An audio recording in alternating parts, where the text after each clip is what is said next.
ایک خاتون آتی ہے، اس نے کہا حضور میرے لیے دعا کیجئے کہ میں جنت میں جاؤں. تو فرمایا بوڑھی عورتیں تو جنت میں نہیں جائیں گی.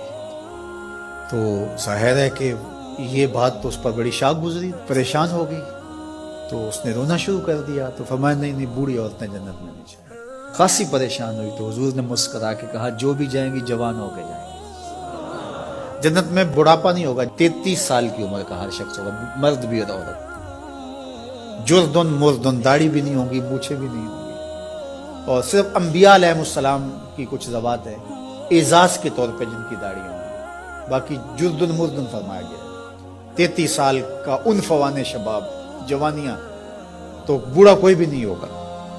تو کہا کہ بوڑھی عورتیں تو جنت میں نہیں جائیں گی. اس طرح ایک شخص آیا، اس نے کہا جناب میں نے سفر پہ جانا ہے اور مجھے کوئی اونٹ عطا کر دیجیے. میں تو اونٹ کا بچہ دوں گا.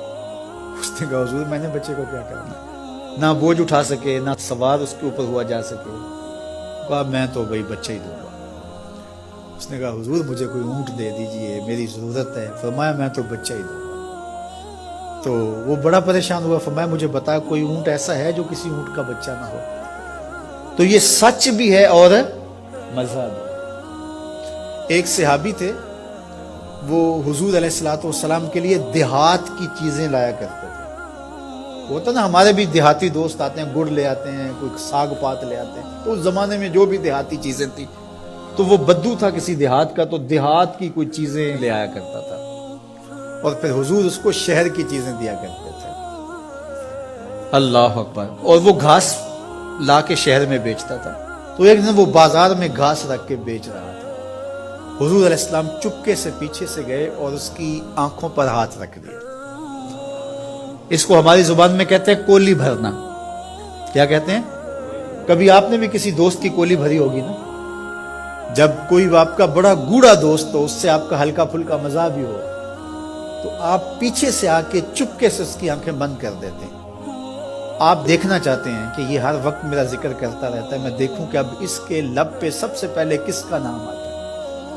ایسا ہی ہوتا ہے نا کہ بندہ پوچھتا ہے کہ کس نے میری آنکھوں پہ ہاتھ رکھے ہیں، اور انسان کے دماغ میں پہلے وہ نام آتے ہیں جن سے وہ بڑی محبت کرتا ہے.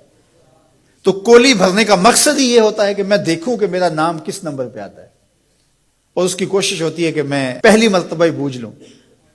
اللہ اکبر. تو حضور نے آ کے کولی بھر لی. اب حضور کے ہاتھ آنکھوں پہ آئے ہوں اور سینوں تک ٹھنڈ نہ گئی ہو، یہ کیسے ہو سکتا ہے؟ تو حضور نے کولی بھر لی، لیکن حضور اس کی آنکھیں دبا رہے ہیں اور وہ بولتا ہی نہیں. وہ بولتا ہی نہیں ہے. اور میں کہتا ہوں اس نے کبھی بھی نہیں بولنا تھا. سفنے دے وچ ماہی ملیا، سفنے دے وچ ماہی ملیا تے گل وچ پا لیاں باواں. سفنے دے وچ ماہی ملیا تے گل وچ پا لیاں باواں. ڈر دی ماری اکھ نہ کھولا متے پھر وچھڑ نہ جاواں. حضور آنکھیں دبا رہے ہیں، وہ آنکھیں نہیں کھولتا، بلکہ اس نے کیا کیا، اپنی کمر کو پیچھے کر کے حضور کے سینے سے جوڑ کے رگڑنا شروع کر دیا. پھر حضور خود ہی بولے. فرمایا اس غلام کو کون خریدے گا؟ اس نے کہا حضور مجھے کس نے خریدنا ہے، میں تو بہت سستا ہوں. تو میرے حضور نے فرمایا تو بہت مہنگا ہے، تو بہت مہنگا ہے. فرمایا کرتے تھے یہ ہمارا دیہات ہے، ہم اس کے شہر ہیں. تو یہ حضور کا مزاح ہے. تو مزاح کرنا جائز ہے، لیکن حضور نے آ کے کولی بھری نا. کسی صحابی کو جرأت تو نہیں ہے کہ آ کے حضور کی کولی بھر لے. تو چھوٹا بڑے سے مزاح نہ کرے، بڑا چھوٹے سے مزاح کرے.